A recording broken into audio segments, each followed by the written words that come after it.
Hello friends, Ben Ochart here. Thank you for tuning in.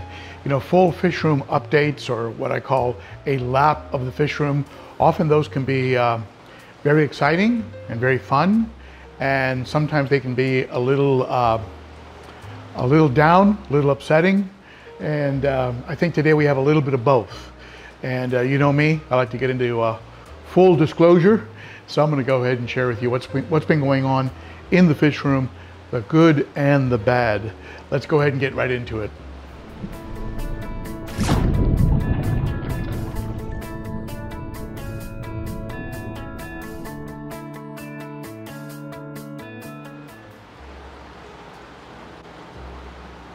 Well, we'll start on a very positive note, and that's with the status of my planted tank.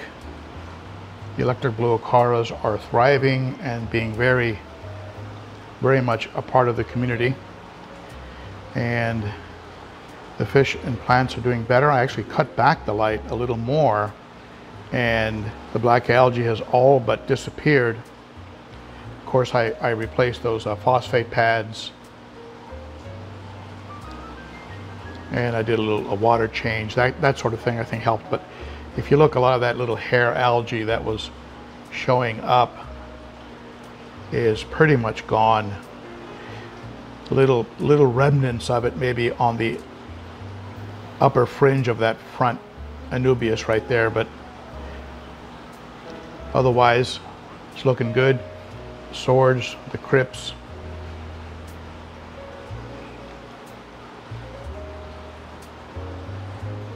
fish are doing great.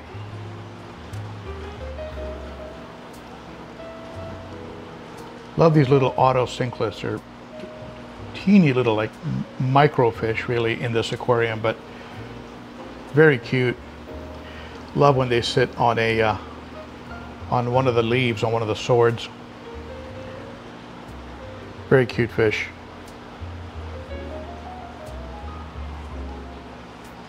Thinking about adding some more plants. I mean, you tell me what you think. Eventually that the val is going to spread, but wouldn't mind a few more plants in here. We'll see. I'll work out something with the aquarium co-op. They've been kind enough to provide me with the majority of the plants that are in this tank. Definitely want to add a little more Sprite. The Sprite seems to kind of just sort of break apart over time and end up stuck on the filter. So definitely want to work on that. The 90's doing great. Looks a little barren since I moved out the silver dollars, but the remaining fish are doing well. Certainly reduced the bio load of this tank. The Buenos Aires tetras were moved to this tank for two reasons: to become dither fish so that the Syriamanensis would stop beating each other up, and also the two Severums.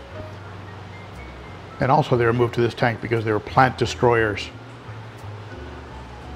If you're considering a planted tank, stay away from Buenos Aires tetras.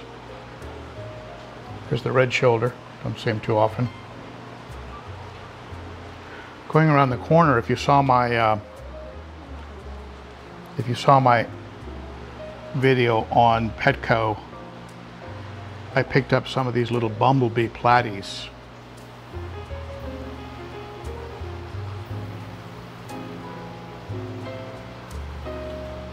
And they're doing really well. So they'll be in this quarantine tank for about another 3 or 4 weeks.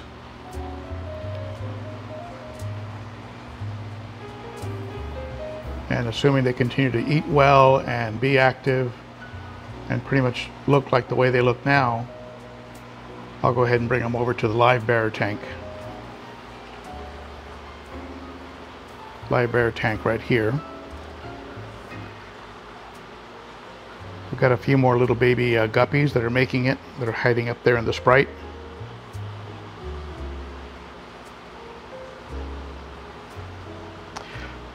This is a floating feeder from Zoo Med. I ordered a few more of them from Chewy. I really like them. It just makes it real easy. I was doing all this jerry rigging, you know. I had this all these little like suction cups and things I was using to keep zucchini and cucumber, you know, available to the fish. But this, you just put it in, floats. When they're done, you pull it out. So I've just been rotating it around the fish room. That lyre tail, such a stud. More baby guppies, baby Mickey Mouse platies.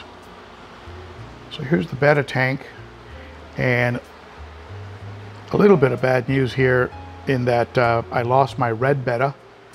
I don't know what's been going on with me and red bettas. Not really sure what. He just kind of bloated up and just kind of got real slow, started hanging out in the Sprite, and just sort of gave up. So I'm not sure. I mean, I don't think I'm overfeeding. I'm feeding once a day.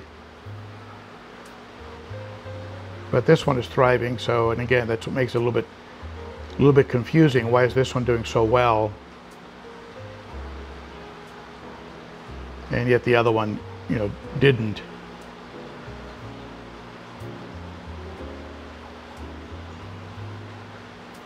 So I'm not sure if I'll go ahead and just remove this divider, this Life with Pets divider, and turn it into a 29-gallon betta tank.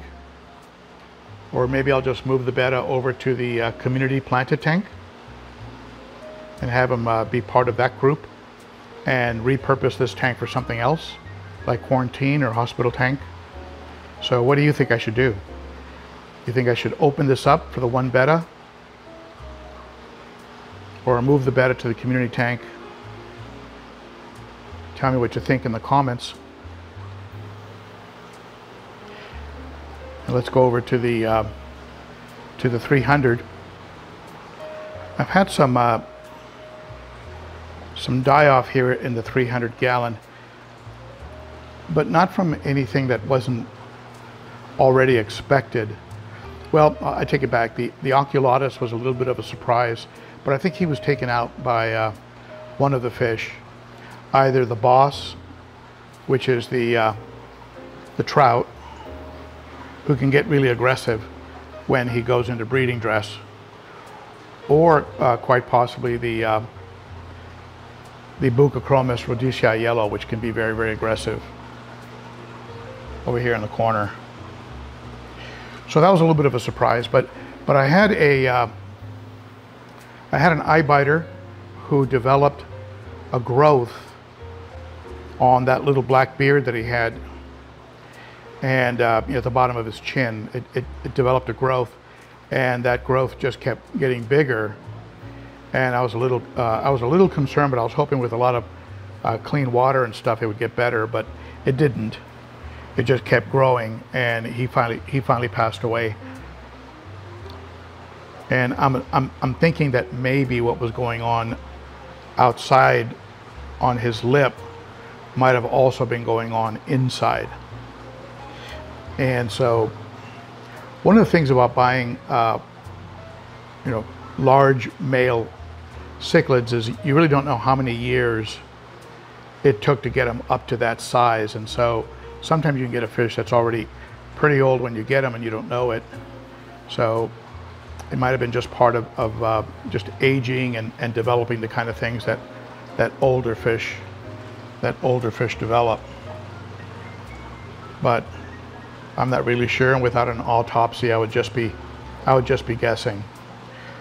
Another fish in here that is, I suspect, getting older and developing little bumps on the tail is that living stonii, little bumps on the body. Fortunately, not something that I think is contagious, but still just sort of signs of a fish just getting kind of old and tired.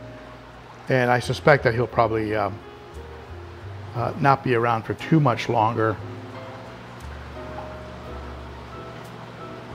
just by the overall demeanor and look. The good news is all the other fish are looking spectacular, great color, great shape and activity. Trout continues to assert himself. and build pits, and I had to fill in another pit. You see right here with the rock and the plants. That's a pit that he had going on, so I filled that one up, and the aquarium kind of calmed down. He had the fish kind of corralled over to the side. See the way his lower half gets very dark, and he starts chasing fish, and it usually comes right after he builds one of these little pits. So now he went ahead and built one right there, which I'll now have to cover up. I'll probably move these two rocks into that pit, and then he'll probably go and build one another somewhere else. But after I get rid of the pit, he calms down and he colors down. But he is without question the boss of this tank. Apart from adding that rock and plant to cover up that one breeding pit, I went ahead and added a wave maker to this aquarium over here. I had larger, more powerful wave makers, but they were like too powerful, and they were ripping this plant out of the substrate and creating a big pit. So I had to use this one here, which is more, I think, closer to about 1,200 as opposed to like 3,000 gallons per hour. All I'm trying to do is hit this spot right here, which is kind of a dead spot, and you can see some waste occasionally building up in there. So I added this wave maker to help clear up that dead spot, keep that detritus in the water column. And what it's doing, of course, it's on a timer. So it's on when the lights are on, and then when the lights are off, it'll go off and let the tank calm down just a little bit.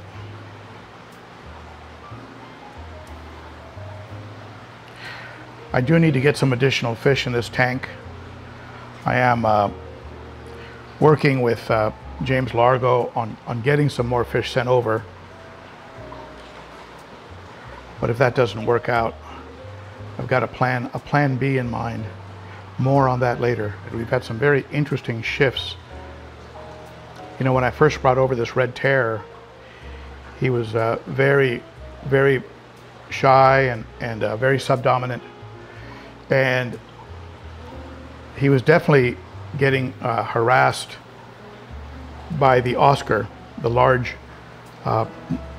red tiger. And that's pretty much over. I mean, I've seen him pushing the red tiger around, chasing the red tiger. So he is now dominant over the red tiger and certainly over the albino. The albino really is working hard to avoid him at all costs. The other fish are not messing with him, but the vieja is not subdominant. He actually avoids the vieja.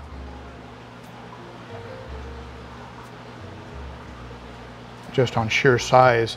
That might change over time. I mean, because of course the red terror is going to get bigger. But he stays away from the vieja. And also the Salvini. As you can see, the Salvini has taken over his cave. You can see her poking her nose out. That was the cave of the red terror. The Salvini just came over and took it over. Said, no, I like it. It's mine now.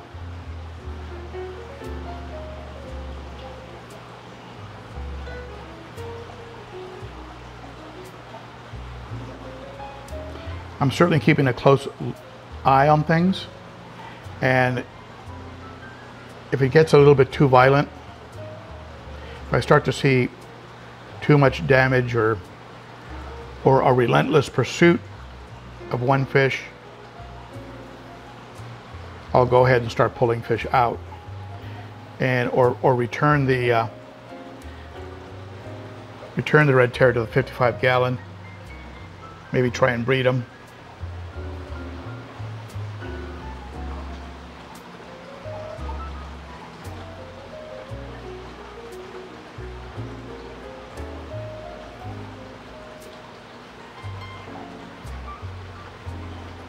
Salvini doesn't mess with the vieja. They kind of stay out of each other's way. I can't really tell which one is dominant. I've never seen the Salvini chase the Vieja. If I had to like say, okay, who is the boss of this tank right now? It would probably have to be the Vieja, who just sort of wanders around with no worries.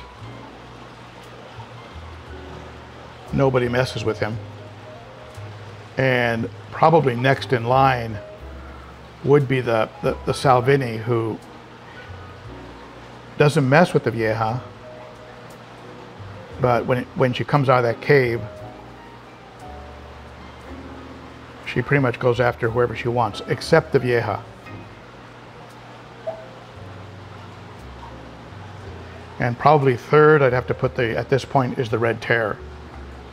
Third in the pecking order is the Red Terror.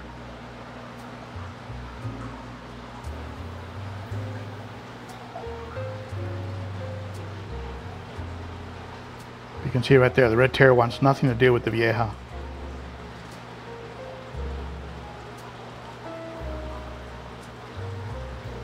As far as tank bosses go, the Vieja's in a lot of ways kind of ideal.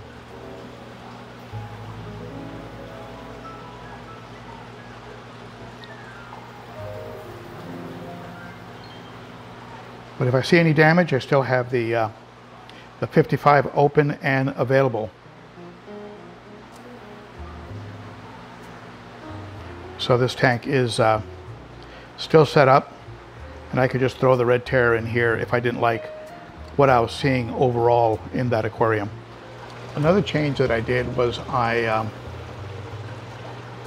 removed one of the stiff media panels that I had in this sump, because it was just sort of collapsing on itself. So I don't really recommend that stiff media. Instead, just go with those the sponges, those thick matten sponges. Those really work the best for a DIY sump. But I went ahead and pulled out one panel that was collapsing. I replaced some pinky floss. See there, little pinky floss. And between that and the socks, not a lot gets through there. And I moved the heater from the pump area over to this front area. It's one of the two heaters I run on this tank. It has two 4-inch wide, 14-inch long socks. But if I had to choose, I would say that the best kind of material for a DIY sump, it would be 4-inch wide matten sponges like the 3 I have in this sump here. This is a much better setup. It just stays rock solid.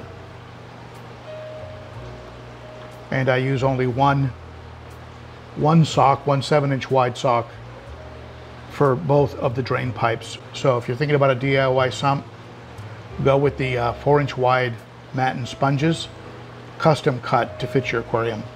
So there you have it. All things considered, it's still, I think, running relatively well. I think there's a lot more positive than negative, but I do like to share with you everything that's going on. And so there are no surprises, and also I don't get any questions down the road like, hey, whatever happened to the blah blah blah. So I just tell you up front, and I am working on replacing a few fish. I am working on a couple of other projects. More on that as we go along. So thank you for tuning in, and be sure, if you like the content of this channel, to hit the subscribe button, the thumbs up, the bell. Tell YouTube that something good is going on around here. And if you'd like to support the ongoing projects in the fish room, please be sure to consider becoming a member of the Garage Gang and become a Patreon monthly supporter. Starts for as little as $3 a month. Details are in the description under the video. Thank you, my friends. You're the best. Talk to you again later. Bye-bye.